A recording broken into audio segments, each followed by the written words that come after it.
Hello everyone, welcome to Saroj Mishra YouTube channel. मेरे YouTube channel पर आप सभी का बहुत बहुत स्वागत है।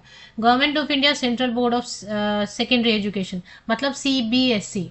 तो सीबीएसई को किसी तरीके की इंट्रोडक्शन की जरूरत तो है नहीं। सीबीएसई बोर्ड के बुक्स पढ़ते हैं हम। सीबीएसई आजकल एग्जाम्स भी कंडक्ट करवा रही है, सभी मतलब कॉम्पिटिटिव लेवल के भी एग्जाम्स कंडक्ट करवा रही है। तो सीबीएसई में ग्रुप ए, ग्रुप बी और ग्रुप सी तीनों की वैकेंसीज आई हुई हैं। तो सबसे पहले ग्रुप ए में काफ़ी वैकेंसीज है। असिस्टेंट सेक्रेटरी, टोटल 8 वैकेंसीज है। Assistant professor and assistant director academics 12। ये असिस्टेंट डायरेक्टर एकेडमिक्स जरूर चेक करेंगे क्योंकि एकेडमिक्स से रिलेटेड है। फिर assistant professor and assistant director training के लिए 8 वैकेंसीज है। Assistant professor and assistant director skill education के लिए 7 वैकेंसीज है। अकाउंट्स ऑफिसर के लिए 2 वैकेंसीज है। सुपरिंटेंडेंट के लिए 27 वैकेंसीज है। जूनियर ट्रांसलेशन ऑफिसर के लिए 9 वैकेंसीज है। जूनियर अकाउंटेंट के लिए 16 वैकेंसीज है एंड जूनियर असिस्टेंट के लिए टोटल 35 वैकेंसीज हैं। तो अच्छी खासी वैकेंसीज है। अभी जैसे कि जूनियर असिस्टेंट और जूनियर अकाउंटेंट ये दोनों पोस्ट जो है ना ग्रुप सी में आ गए। Superintendent and junior translation officer ये ग्रुप बी में आ गए और बाकी ग्रुप ए में। तो चेक करेंगे डिटेल्स कि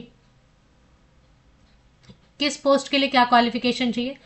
एज में रिलैक्सेशन मिनिमम तो 18 ईयर्स होना चाहिए। मिनिमम तो 18 साल होना चाहिए कंप्लीट किसी भी पोस्ट के लिए अप्लाई करने के लिए। एंड उसके बाद जो भी हर पोस्ट के लिए तो एज लिमिट अलग अलग रहेगी ना, बट ओवरऑल सभी पोस्ट को मिला के 5 इयर्स की एज में रिलैक्सेशन SC ST कैंडिडेट को, 3 इयर्स के एज में relaxation OBC non creamy candidates को, PWD को 10 साल की छूट इंक्लूडिंग वुमेन। और इसके अलावा सभी महिलाओं को 10 साल की छूट है, सभी महिलाओं को। तो ये बड़ी अपॉर्चुनिटी कि सभी महिलाओं को 10 साल की छूट है। तो जो भी पोस्ट आप अप्लाई करेंगे उसमें आप चेक करेंगे 10 साल प्लस कर लेंगे महिलाओं के लिए। तो असिस्टेंट सेक्रेटरी में आप देखिए कोई भी अप्लाई कर सकते हैं, कोई भी ग्रेजुएट। ऊपरी आयु सीमा 35 साल है, 18 से 35 साल तक के कैंडिडेट अप्लाई कर सकते हैं। अगर आप ST SC कैंडिडेट हैं तो 18 से 40 साल तक के कैंडिडेट अप्लाई कर सकते हैं। अगर आप OBC non creamy layer candidate हैं तो 18 से 38 साल तक के कैंडिडेट 18 to 38 ईयर्स तक के कैंडिडेट अप्लाई कर सकते हैं। और अगर आप महिलाएं अभ्यर्थी हैं, महिलाएं हैं तो 18 to 45 ईयर्स तक के फीमेल कैंडिडेट किसी भी कैटेगरी के अप्लाई कर सकते हैं। इसका जो रिक्रूटमेंट प्रोसेस भी इन्होंने यहीं पे लिख दिया। अच्छा, कट ऑफ डेट क्या रहेगी सभी के कैलकुलेशन के लिए वो मैं एंड में बता देती हूँ। इसमें एक MCQ होगा प्रिलिमिनरी एग्जाम के लिए और OMR based and descriptive type written exam भी होगा और एक इंटरव्यू, मतलब 3 टीयर रहेंगे। चलिए, assistant professor and assistant director training या स्किल एजुकेशन के लिए पोस्ट ग्रेजुएशन मांग रहे हैं, बस इतना ही, किसी भी सब्जेक्ट में पोस्ट ग्रेजुएशन। और बाकी BEd रहेगा, MEd रहेगा, NET SLET JRF NET PhD जो भी रहेगा वो सब अलग है। बट मिनिमम जो है ना मास्टर डिग्री 55% या अबव मार्क्स के साथ, पोस्ट ग्रेजुएशन एनी डिसिप्लिन 55% या अबव मार्क्स के साथ, इतना काफ़ी है। तो PG कैंडिडेट्स के लिए अच्छी वैकेंसी आ गई है।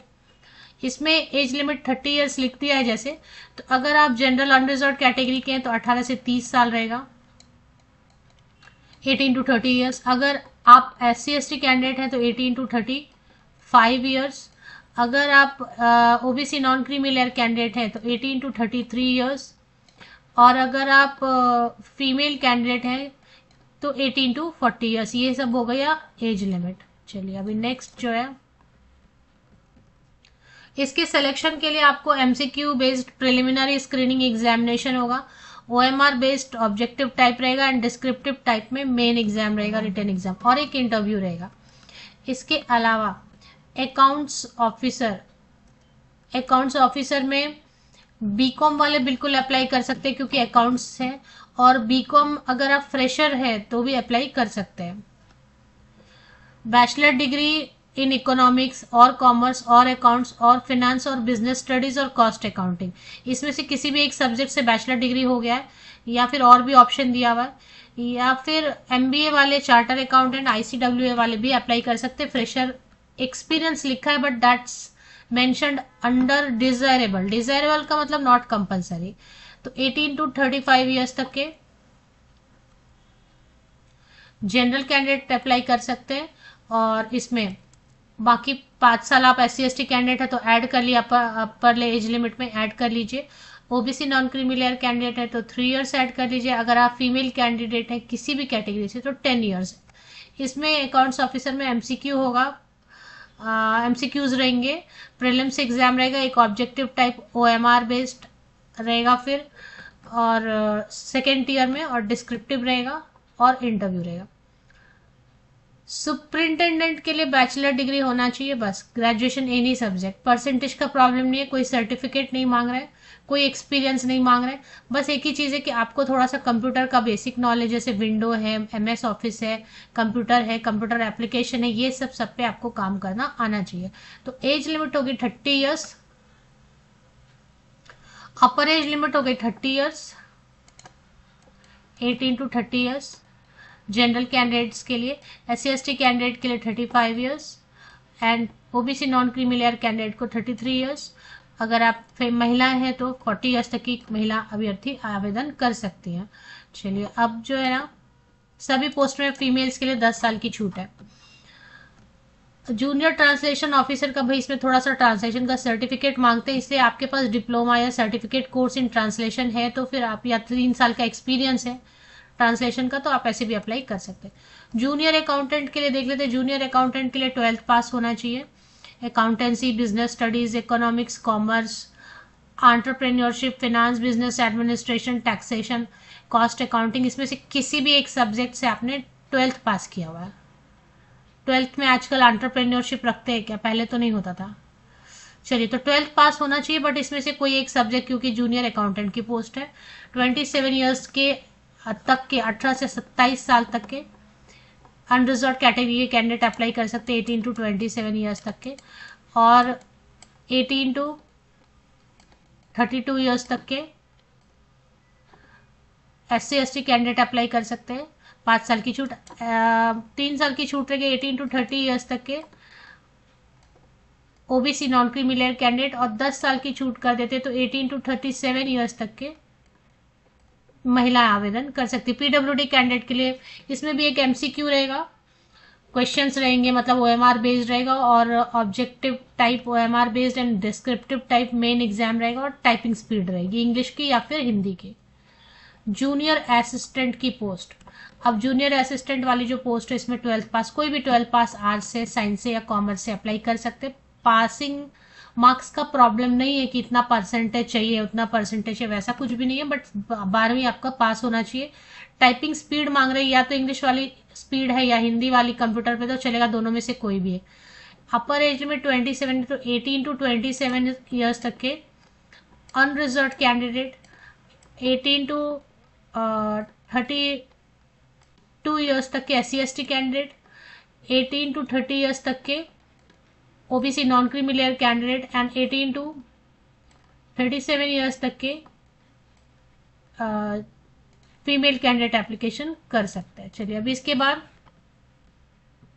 टाइपिंग स्पीड मांग रहे हैं तो वो स्किल टेस्ट हो जाएगा। 5% की रिलैक्सेशन जहां पे भी लिखा है ना परसेंटेज का, वहां पे 5% का रिलैक्सेशन SC/ST OBC कैंडिडेट्स के लिए, नॉन क्रीमी लेयर के लिए, PWD के लिए मिलेगा। चलिए, अभी इसमें एग्जामिनेशन फीस बता रहे हैं कि अगर SC/ST PWD एक सर्विसमैन या फीमेल कैंडिडेट है तो उनको एप्लीकेशन फीस नहीं देनी है, सिर्फ 250 रुपीज प्रोसेसिंग फीस देनी है। तो सभी फीमेल कैंडिडेट को, सभी महिलाओं को, एक सर्विसमैन को, PWD को, SC/ST कैंडिडेट को एप्लीकेशन फीस नील कर देना, प्रोसेसिंग फीस देना है, तो इनकी फीस हो जाएगी 250 रुपीज। अब general, OBC and EWS category के कैंडिडेट के लिए ग्रुप ए है तो 1750, 1750, अगर ग्रुप बी है तो 1050, ग्रुप सी है तो 1050, ये सब। चलिए, अब इसमें जो है एग्जाम का जो सिलेबस पैटर्न है सबके लिए अलग अलग रहेगा, लेकिन सब में वैसे ही पूछेंगे। Current affair, general awareness, mental ability, general intelligence, logic, reasoning, analytical ability, Hindi, English comprehension, basic knowledge, computer, ये सब में पूछेंगे। थोड़ा इसमें प्लस माइनस आप कर दीजिए, बिकॉज तो ये है अभी, क्योंकि सभी पोस्ट के लिए अलग अलग रीड करना मुश्किल है। आप पेज नंबर 10 या 9 से चेक करना शुरू कीजिए सिलेबस के लिए। OMR बेस्ड होगा, मतलब ऑफलाइन मोड में होगा, पेपर पेन पे एग्जाम होने वाला है, रहेगा ऑब्जेक्टिव ऑब्जेक्टिव रहेगा टीयर 1 में, टीयर 2 में अब ऑब्जेक्टिव प्लस डिस्क्रिप्टिव रहेगा, बट वो आपको पेन एंड पेपर मिलेगा उससे। क्वेश्चन पेपर तो हिंदी में भी रहता है, इंग्लिश में भी रहता है, बाइलिंगुअल रहता है। अभी इसमें निगेटिव मार्किंग है या नहीं वो चेक करेंगे। सभी पोस्ट के लिए ना आपको अलग अलग चेक करना पड़े, क्योंकि इतने सारे पोस्ट का रीड करना मुश्किल है, बहुत सारे पोस्ट दिए हैं। अब इसमें क्या बोल रहे हैं, फॉर एग्जाम्पल अभी कुछ कुछ इन्होंने बताया हुआ है, नेगेटिव मार्किंग का दिया नहीं है। Medium of exam will be bilingual, Hindi and English. अब हिंदी का क्वेश्चन रहेगा तो हिंदी में ही आएगा, इंग्लिश का क्वेश्चन, इंग्लिश कॉम्प्रिहेंशन वगैरह रहेगा, ग्रामर तो वो इंग्लिश में, बाकी सब सेक्शन आपके लॉजिक है, रीजनिंग है, मैथ्स है, जो भी है वो हिंदी इंग्लिश दोनों में। आपको हिंदी अच्छा लगता है तो हिंदी में आंसर कर दीजिए, इंग्लिश। इसमें नेगेटिव मार्किंग का दिख नहीं रहा है मुझे, कुछ तो नेगेटिव मार्किंग का मेंशन किया होगा, चेक करती हूँ। पेज नंबर 17 पे आप देखेंगे कि टीयर 1 जो है पहला जो पेपर है उसमें 3 मार्क के क्वेश्चंस हर क्वेश्चन रहेंगे करेक्ट आंसर होने पे, और अगर आपका इनकरेक्ट आंसर होता है तो 1 मार्क जो है ना माइनस हो जाएगा। अगर आंसर ही नहीं किया आपने किसी क्वेश्चन को तो उसका कोई मार्क्स नहीं मिलेगा। बाकी डार्क करना है आपको रिस्पॉन्स शीट को वगैरह, रॉन्ग रिस्पॉन्स होने से 1 मार्क कट हो जाएगा। टीयर 2 में री एवेल्युएशन वगैरह नहीं होगा तो शॉर्टलिस्टेड कैंडिडेट को। तो मैंने बहुत सारी चीजें बता दी, एक बार चलते ऑफिशियल वेबसाइट पे, अनफेयर मीन्स ये सब तो रहेगा।